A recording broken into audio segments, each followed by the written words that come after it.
হরে কৃষ্ণ।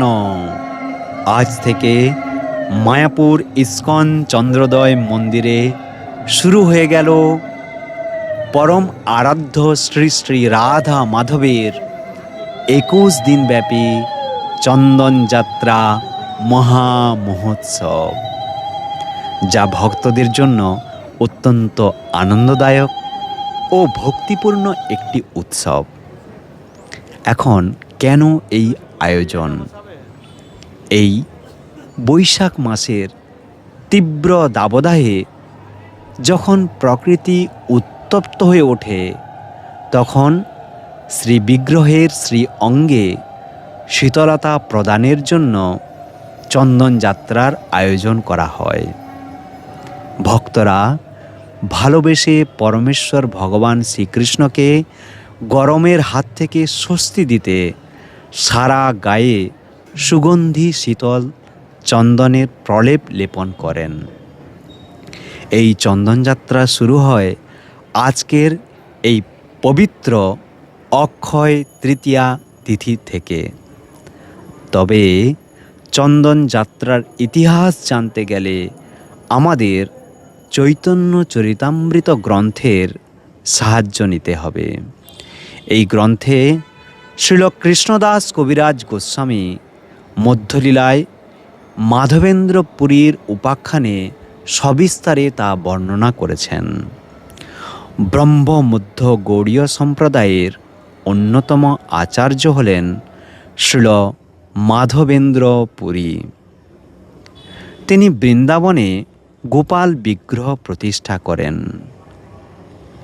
এই গ্রীষ্মে বৃন্দাবন অতি উত্তপ্ত হয়ে ওঠে এবং গোপাল সেই তাপ সহ্য করতে না পেরে স্বপ্নাদেশ দেন,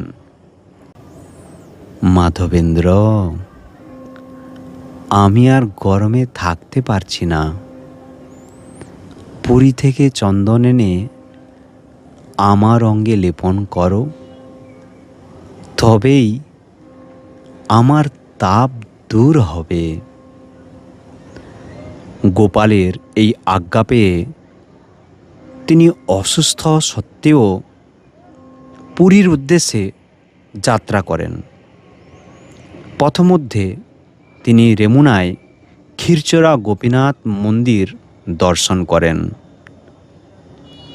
যেখানে ভগবান গোপীনাথ তার জন্য ক্ষীর চুরি করেন। সে এক অপূর্ব লীলা। পরে পুরীতে এসে তিনি জগন্নাথ দেবের কৃপায় চন্দন ও কর্পূর সংগ্রহ করেন। পথ পরিশ্রম, অতি বয়স, আবার অসুস্থ শরীর, তিনি ভাবলেন আমার বোধহয় বৃন্দাবনে আর ফিরে যাওয়া হবে না। আবার তিনি স্বপ্নাদেশ পেলেন, এই চন্দন গোপীনাথের অঙ্গে লেপন করো, তাতেই আমার তাপ দূর হবে। সেই অনুযায়ী তিনি গোপীনাথের অঙ্গে চন্দন লেপন করেন, আর এখান থেকেই চন্দন যাত্রার প্রচলন। তবে সাধারণত ২১ দিন ধরে এই চন্দন যাত্রা চলে, কিন্তু জগন্নাথ মন্দিরে এই চন্দন যাত্রা ৪২ দিন ধরে পালিত হয়। আজকে আপনারা মায়াপুরে এই চন্দন যাত্রা উপলক্ষে শ্রী শ্রী রাধা মাধব অষ্টসখী এবং পঞ্চতত্ত্ব এবং নৃসিংহদেবের যে দর্শন লাভ করছেন, তা এক অভূতপূর্ব অভিজ্ঞতা। এই রূপে কেবলমাত্র চন্দনযাত্রার এই কয়েকদিন আপনারা দর্শন পাবেন।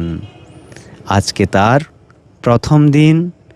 সকলেই আশা করি দর্শন করে সুখ অনুভব করলেন। ভালো থাকুন, ভগবানের ভক্তি করুন, ভগবান এইভাবে আমাদের আনন্দ দেবেন। হরে কৃষ্ণ।